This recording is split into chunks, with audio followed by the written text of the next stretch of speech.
This is Simply Lovaii, and you're listening to the expert with a heart. Powered by Timber Media. Welcome to another episode of Simply Lovaii, everybody. Ahalya here, keeping you company, and we've got Lovaii Navlakhi, CEO and MD of International Money Matters Private Limited, as well as Shanthala Kumble here, back on the podcast, SVP of International Money Matters Private Limited, to talk to us today about something very important. Life insurance. Extremely important when it comes to financial planning, life protection, and so many other uncertainties that we're going to uncover and unpack today. But the thing is, in the market today, I think all of us every single day come across an ad that is selling some kind of term plan to us, right? What do these term plans mean? Which one is the right one for us? The questions just go on and on. We're going to ask some of them to our experts today. So stay tuned and let's dive right in. Welcome, Shanthala. Thank you so much for being with us again. Hi, Lovaii. How are you doing? All right. So let's dive into some differences. Okay. What is the basic difference between term insurance, endowment plans, and then you've got something called ULIPs, right? So first you answer that and then we'll go into the follow-up. Term plans are basically only for protection, just in case there was an untoward accident happening and the person were to pass away. The family is protected against the liabilities without having to compromise on the expenses of the goals. Basically, that's the intent. And comparatively much affordable in terms of premiums, etc. And endowment plans are saving plans. Okay. And very moderate returns, basically with an intent to meet a goal. Okay. Right? And ULIPs are for the growth phase, basically gives a good return if it's in the long run, and has a covering built. Okay, all right. So that's fairly straightforward. We know the three different ones. So how do they each help with life and financial planning goals, Lovaii? I think we have to look at these as what is the benefit that they are giving, right? So the term plan is simply a death benefit, that I am the earning member for the family. I am contributing 10,000 rupees a month for the family expenses. If I pass away, can there be a lump sum invested in a way from this money of the insurance so that my family continues to get the 10,000 rupees a month? Yeah. So that's term plan. The endowment plan also gives the person a death benefit, but it's also got an accumulation happening because there is investment happening from that from the premiums of that plan. Right. So if the premium of the term plan is much smaller, the endowment plan premium will be much higher because part of it is equal to the term plan, which is to take care of an unexpected death or an early death, and the rest is being invested. There it is being invested as per the rules of IRDA, that X percentage only can go into equity, certain amount can go into debt. So it's fixed. So it's almost like a government-backed safe type of investment product where it will always grow. In a unit-linked insurance policy, it's similar to an endowment plan that way because there is both a death benefit and a survival benefit, or an amount coming to you at the end. How much that amount is depends on whether I've allocated money to equity, debt, moved it around, and I can sort of really play with the unit-linked plans in a way that I can reduce equity when markets are volatile and uncertain before they fall, and I can increase equity when markets are lower, so that I aim is to get higher return on the product. I think people tend to focus on the fact that insurance is a protection vehicle. So actually what you really need is term insurance. The rest of it is an investment product that is bundled in. Some people will go to the extreme of saying all of them are terrible and you should never mix up insurance and investment. Yes. I think some of them are okay if they are handled, managed well, and are not being used to meet 100% of certain goals. But if part of the goals, it's a good idea to do it because there is some tax advantages of routing some investment products through insurance. Okay. So, yeah. Okay, all right. So we'll cover that in a bit. But what type of life insurance is best for someone who may be just starting out? So, say someone who has just started working, joined the workforce, or someone who has just recently gotten married. Out of the different options, what do you think is the best? See, term plans is something which will suit anybody if there is no adequate cover. So, if there is a need, if there is a dependency on that young professional who started work, term plan is a must. And even if there is no dependency today, thinking ahead, he will acquire a family, there will be dependency then, or he may acquire assets. There could be liabilities as a housing loan, car loan, whatever. So, there is a requirement of a term loan for young professionals the moment they start acquiring assets, right? Okay. So, that is one.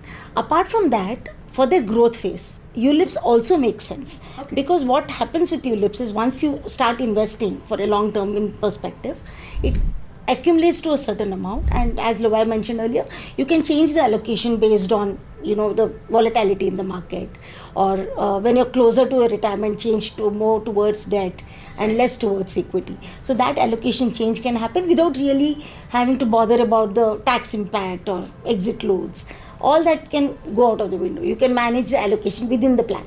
Okay. So that is beneficial for young professionals as well. So I think it's not to do with their life stage, it's to do with the goals. Okay. So what's the objective? So if it's a newly married couple, what is the dependency on the primary earning member? And if they are both earning, then both probably require life insurance to the extent that they are also contributing towards the family goals. So another question there is, I think, how do younger professionals who maybe don't have as much to spend on an insurance premium, right, find a plan that works for them monetarily at this current stage, but then also assures them good cover and benefits in the future, right? How do you even go about researching what are the criteria that they should be looking for? So there are, I think, many websites where you can today search and find the best sort of cover available. And I don't think term covers are expensive. So I have a feeling that every young professional will be able to afford term cover. And we've spoken in other episodes about the need for health insurance. So those are things which are, first few tick boxes before you jump into SIPs, which is the popular word nowadays. So you need to have a combination of all this, essentially. So if your life situation were to change, right, this is an important one. Can you have multiple plans, or can you switch from one plan to another depending on, what gets covered under a particular plan? Your plan already taken cannot be switched. Okay. But yes, different plans suit different requirements. Yes. As we covered, for young people, young couples, the term plans definitely suits. And even if you are not covered adequately or in your mid life stage, term plans definitely will make sense. But in the accumulation phase, as we said, ULIPs make sense. But if you're in your retirement stage and not necessarily close to your retirement, in fact you have to start thinking of retirement much earlier than when you're very few years closer to retirement. That stage also, there are plans which guarantee you some income, or there are annuity plans which will give you a pension once you retire. Those plans can be planned out for that retirement stage, but the planning needs to happen much earlier. Okay, perfect. And so here's another interesting thing. I think a lot of times people also think of insurance as some kind of tool, right? Financial planning tool. Is it okay to consider them that and not just protection? And can it actually help with building wealth in some sense or the other? So, yes, I mean, part of the products or some of the products do help in that. I think the issues are around the transparency of the costs of those products, and therefore having alternatives compared and then decide whether it's worth doing the insurance product or doing some other product may be useful. And frankly, I have seen over the last 2 decades cost structures etc. changing, so that at some point in time a particular product is worthwhile and can be done, and at a later stage it's no longer worthwhile. So it's not something that is static, or we can say, okay, this is what you can use forever as the rule. But I think the issue with insurance and investment combinations is essentially the opaqueness. Okay. So taking that a step further, then the onus of that kind of lies on you, right? Doing your research or with a trusted financial advisor, figuring out what plan suits you the best in the moment. But because life continues to change, how do you judge whether a plan is serving you well or whether you need to, take an add-on or do like a top-up, booster, etc.? Firstly, we'll have to find out if what is the cover that is there, is it adequate or not? Or if it's not adequate, then there is a way to find out what is it that is needed. So whether all expenses are covered in case I tend to pass away suddenly, the family which is dependent on me. And when you're considering family, you'll have to consider if there are aged parents who are dependent on you for your income. Or is there any other goal that is coming up? Are the goals covered? Are the expenses covered? And are there liabilities that are there on me? So if all that is covered in an insurance plan, then that is adequate term cover. And when it comes to any other requirement of investments, as you said, there are various investment products that are there, and insurance is one of them. So if one insurance product, investment product that you have taken is meeting either a part of a goal or is meeting a goal, the timing is matching, then it is adequate or it can continue. But if there's too many smaller plans which are insignificant, are just continuing because you've just taken it along for a tax benefit or something like that, then we'll have to see pros and cons of whether you have to continue it or let go that plan. I think one of the things I have seen is that costs of the term cover over the last 2 decades have actually fallen.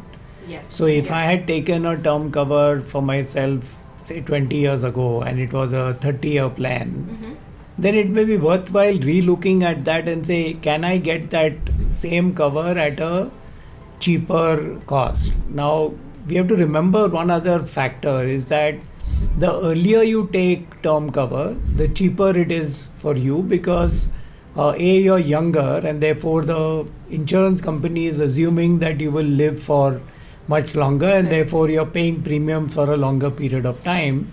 So they take a fixed amount and that amount does not increase year on year. Yes. Whereas if I took the same cover 10 years later, one, the cost will be higher.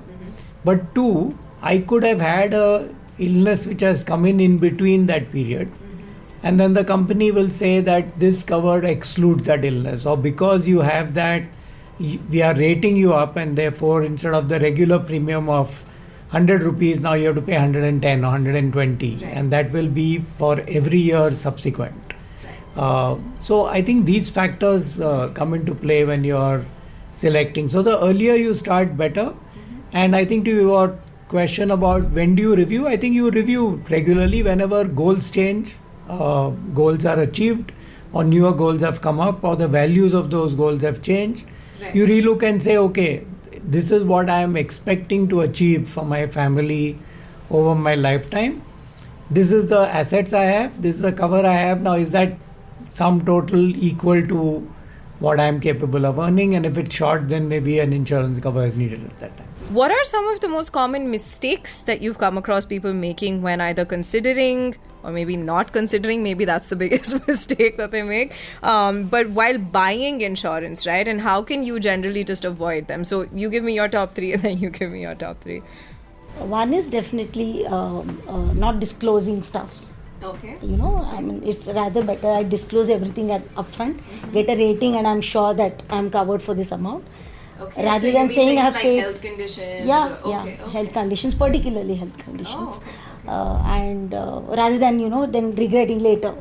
It may be possible that a person pays the premium for a long term and because of non-disclosure, the claim may get declined. So the purpose is not solved and you have paid the premiums for long. So it's disclose everything first. Second important thing is, just fill it, shut it, forget it kind of an approach. I've taken plans and that is sufficient for me. Don't review. And, some plan 10 lakhs was good enough or 50 lakhs was good enough and we have not reviewed.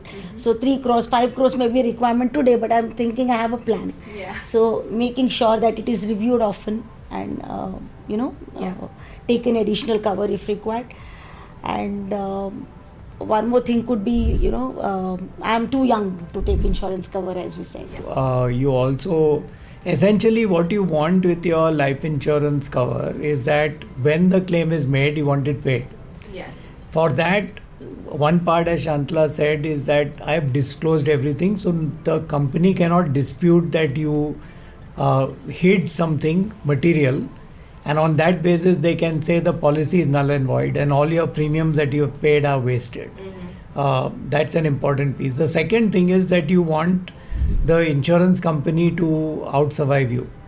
So looking at the financials, the stability of the company, while there is government backing and all of that, so it's unlikely that your claim will not get covered. Somebody else will take over and manage, but you'd like to get into that. And in the early days when privatization came in and lots of new players came in, one of the criteria I used to use is to look at the parent company or the Indian company. They typically tie up with an international insurance company. Is that Indian company having A, what sort of brand by itself, and B, are they otherwise in the finance space? Because there were many people who came in with experience in manufacturing, but they said, oh, this is lucrative new area, let me get in. And at some stage they sold out. So I think those are the big ones.